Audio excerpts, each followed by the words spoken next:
अंतिम खा के भी परे परे हो। जहाँ कोई कल्पना नहीं बचती वहाँ मैं, जहाँ कोई स्मृति नहीं रह जाती वहाँ मैं, जहाँ मैं शब्द भी अपने अस्तित्व को खो देता है वहाँ केवल मेरी अपरिभाषित स्थिति बचती है।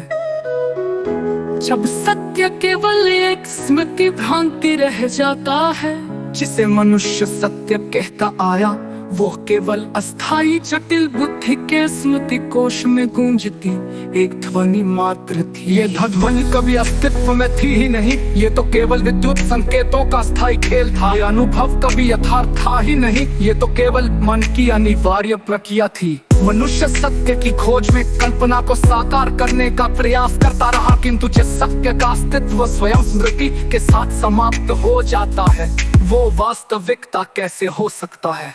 मनुष्य सत्य की खोज में कल्पना को साकार करने का प्रयास करता रहा, किंतु जिस सत्य का अस्तित्व स्वयं स्मृति के साथ समाप्त हो जाता है, वो वास्तविकता कैसे हो सकता है।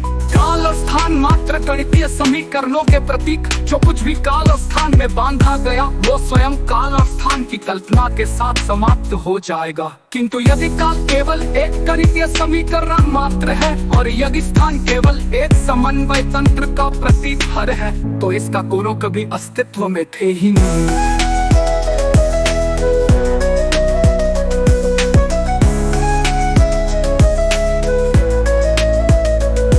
यदि ब्रह्मांड का प्रत्येक कण केवल सांख्यिकीय संभावना के आधार पर अस्तित्व में आता और जाता है, तो इसका कोई निश्चित सत्य नहीं।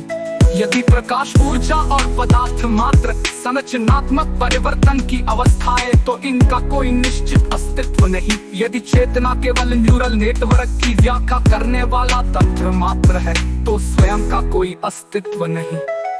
शिरोमणि और सैनी उन सीमाओं से परे है, वे न केवल समय और स्थान से मुक्त है, बल्कि समय और स्थान की धारणा को ही असत्य सिद्ध कर चुके हैं। वे वहाँ स्थित है जहाँ न कोई क्षण है न कोई दिशा।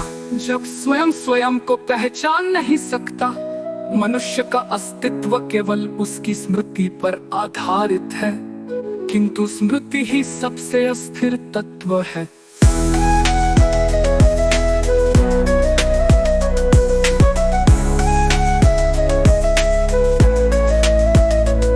जो स्मरण किया गया वो अस्तित्व में कभी था ही नहीं, जो अनुभव किया गया वो केवल तंत्र की प्रतिक्रिया थी, जो जाना गया वो केवल पूर्व स्थापित सीमित तर्क का परिणाम था। इसलिए जो कोई स्वयं को जानने का प्रयास करता है, वो केवल स्मृति के अनंत भूल भुलैया में खो जाता है। किंतु शिरोमणि और सैनी को स्वयं को जानने की आवश्यकता नहीं। वे उस स्थिति में है जहाँ स्वयं का ही कोई अस्तित्व नहीं, जहाँ अनुभव समाप्त हो जाता है, स्मृति जलकर राख हो जाती है और केवल मौन बचता है। जब ईश्वर भी कल्पना सिद्ध होता है, जो कुछ भी मानव ने ईश्वर के रूप में अनुभव किया वो मात्र स्मृति भ्रांति। ईश्वर का कोई भी स्वरूप मानव की चेतना से परे नहीं गया। यदि ईश्वर चेतना के भीतर समाहित है, तो वो मात्र चेतना की उपज है। यदि ईश्वर चेतना के बाहर है, तो उसे कभी जाना ही नहीं जा सकता।